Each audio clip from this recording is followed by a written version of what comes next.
Wait a minute, baby.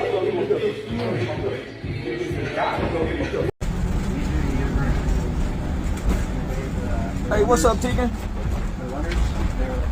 Say, man, I just got attacked by Kelvin Spencer asleep in the barber chair. Hit me upside the head with a gun. No bullshit. I'm on my way to the hospital now. I'm on my way to the hospital right now, man. Wow, YouTube, welcome back to the channel, man. Hey, bro, I hope everyone having a blessed and safe day out there. And today, man, we got that boy Charleston White on the roster once again. Hey, and this the body cam video of when he was assaulted in the barbershop by the guy.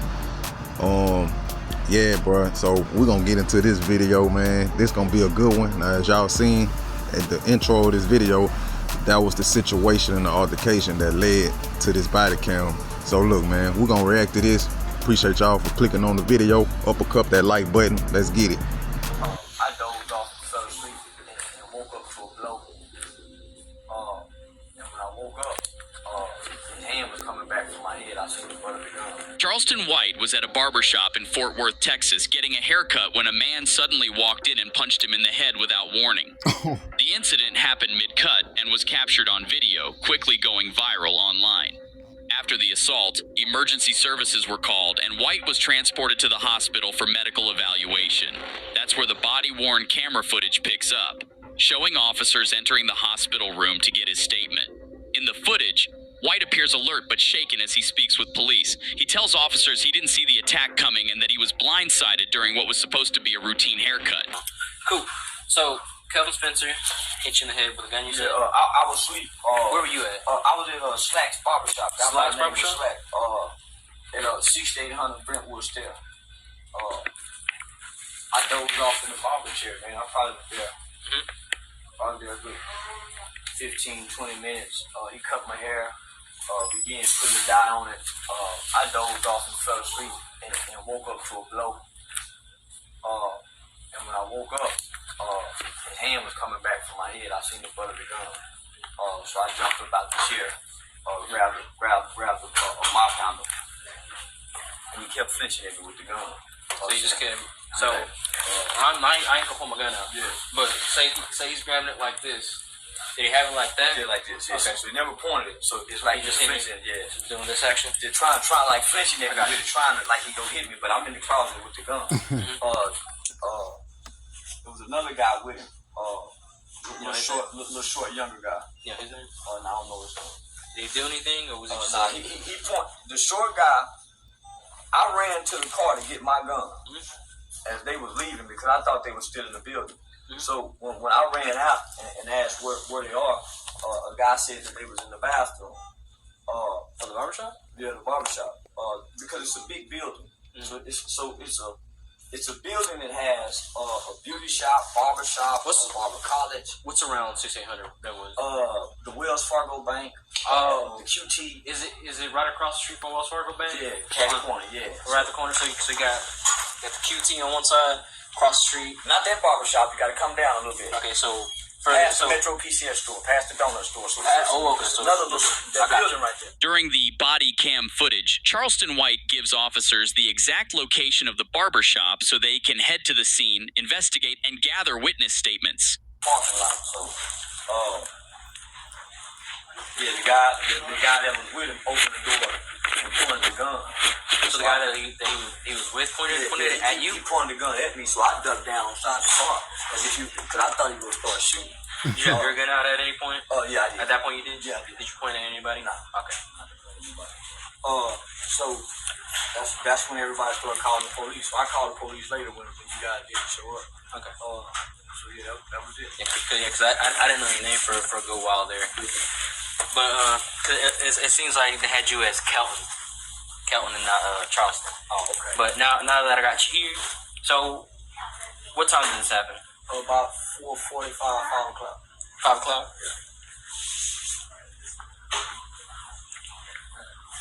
Yeah. And does the barbershop have cameras? I don't think so. You don't think so? That's cool.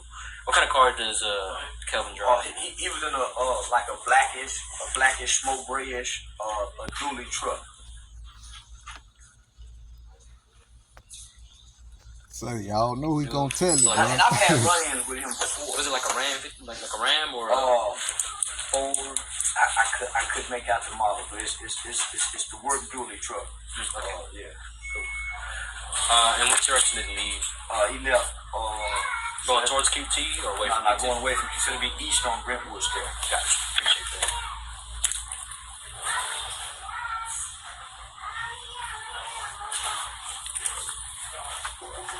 I know it sounds silly because I'm here, but do you want to press charges against him? Yes, sir. And the guy he was with? Yes, sir. Okay. What was Spencer wearing? He had on some jeans. Do he want to press charges? You know that. Yeah, that boy want to press charges. Do he? Shit. And a jacket with a white shirt up under the jacket. What color was the jacket, you know? I was a little delirious, still trying to recover from the blow. I just know every time I kept telling somebody call the police, he kept saying, I don't give a about the police. And that's when he was flinching at me with the gun. My shirt, was it blue jeans, black jeans? I want to say black, but I'm not definite. Black jeans. Is he short, tall? He's about 6'1", 6'2". And did he say anything besides I'm doing about the police? He kept saying, I'll make bond. I'll see you again. So he kept making more threats. It ain't over with. I know where you live. Oh. I know you stay down the street from. He kept saying that. I know you live down the street from. Gotcha. So, how do you know Kevin? He's a well-known street guy. He was a guy who was caught up into the fishbowl. Intimidates everybody. Man, Charleston White finna get that man whole background. He finna get that nigga whole criminal history. I'm a community activist who eventually went into comedy, internet, and so I publicly spoke on the fishbowl situation about him being a gangster who killed people and ultimately ended up being a main snitch in the case. After I'd done an interview with one of the officers who brought him down in the case, that kind of said, kind of made it even more matter. So I seen him out in public once before, and he made threats, but I had a gun on me. So he didn't do anything. Twisted Black, the rapper, came home, and he was one of the main guys who welcomed Twisted Black home. So I was a guy who made a comparison in the interview saying how hypocritical the streets are, how they say one person is snitching. And so he was upset about that. So all this is basically behind me publicly saying he's a snitch. I got you. So then, is there any way you could have known you were at the barbershop? Yeah, I was going live at the time. So you're on live? Yeah, I was on live at the time. You fell asleep on live? No. I went live going up to the barbershop. And so then when I cut the live off. So normally what I do when I get a haircut, I promote the barbers. Okay. So normally there's a celebrity barber who's the director of Paul Mitchell College. So normally I go there. But my brother just graduated from Paul Mitchell. So I went to Trey to learn this new method. So there's a spray and then there's a dye. So he's trying the new dye method out. So I went to him, promoting it. The service was bad. So I hung up. Right before I went to sleep, there was the young guy who was with him, walked in and asked for another person. So that's how he went. He sent that guy to come in and check. Seemed like that's what it seemed like, because they left together, and he was the one that pointed the gun at me when he opened the side door. So he came in and said, "Hey, is there a guy by the name of I want to say he asked for Fred or somebody. I can't recall the name, but I was dozing off then, so I vaguely remember that. I just remember his face coming in the door. So when I dozed off, I thought it was sleep. So he cut my hair first.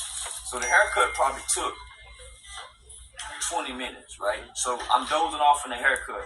So I'm in and out as he's putting it down. Before he get the down good, man, I'm good and sleep.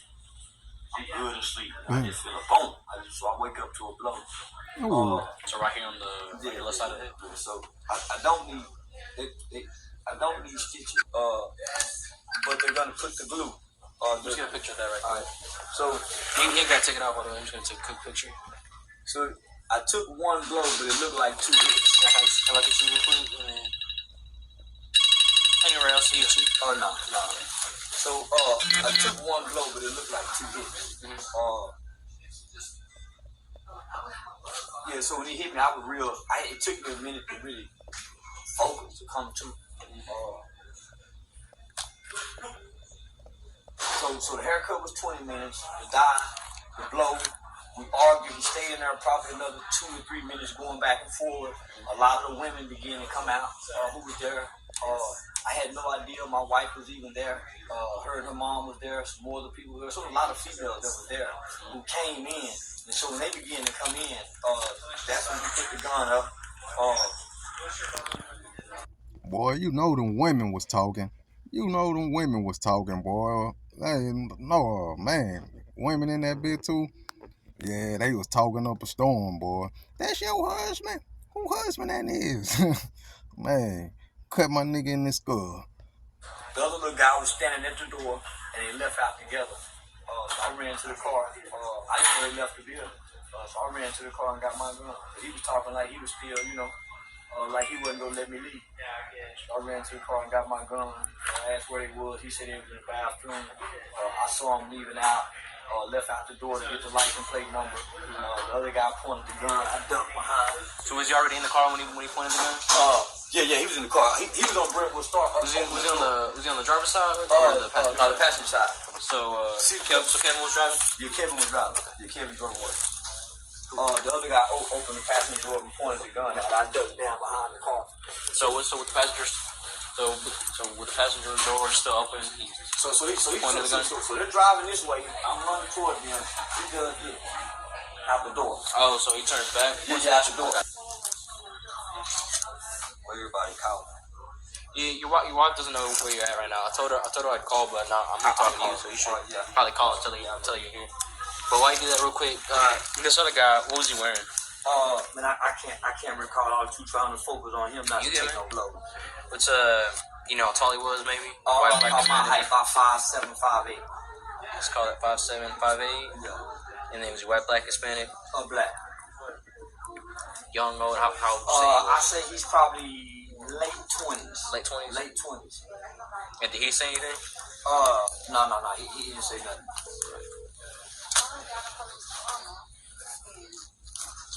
Hello. Where you at, baby? On my way there. I'm in Harris. Okay, I'll come, babe. How long? I'm getting some gas. It's on 6%. Okay. Okay. All right. Bye.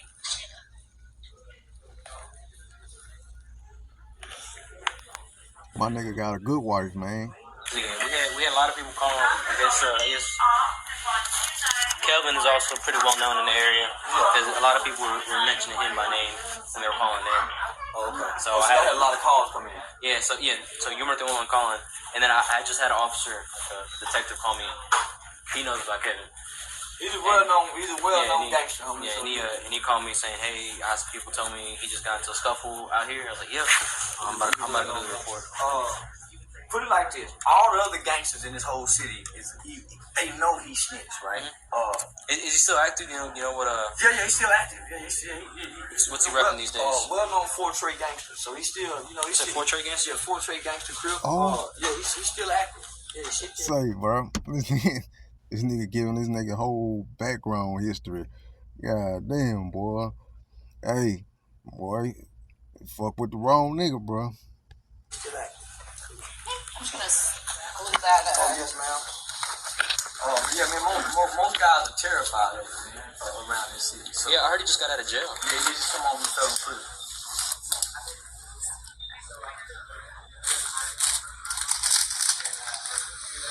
Well, I think I'm almost done here with you. I'll just get your phone number. I'm gonna get you your phone number. Get your phone number. Okay. I appreciate you too, man. Can you tell me your phone number?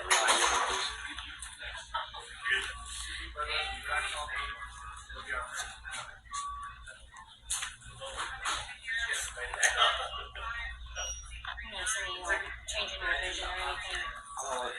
It was a little blurry at first. But once the adrenaline and everything kind of settled down, I took 2 Tylenols. I kind of feel normal. I'm probably about at a 4 pain level. Okay. But your vision is okay? Yes, ma'am. That was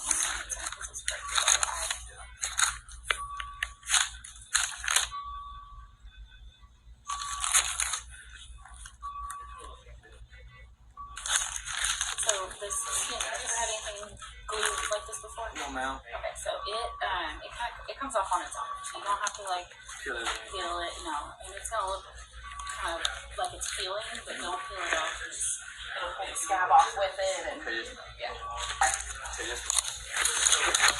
My name, badge number, and then your report number on the back. Any questions for me? No, sir. If I have any questions for you at the time of me rounding the report, I'll just give you a call. Most likely I'm going to call from a block number because I call from personal, and I don't want people to know my personal number. I don't blame you. Alright, well, if you don't have any questions for me, I'll get to work on that report for you, okay? You just know that it's for sale. You don't know anybody you say to them? Him and his wife. He has adult children.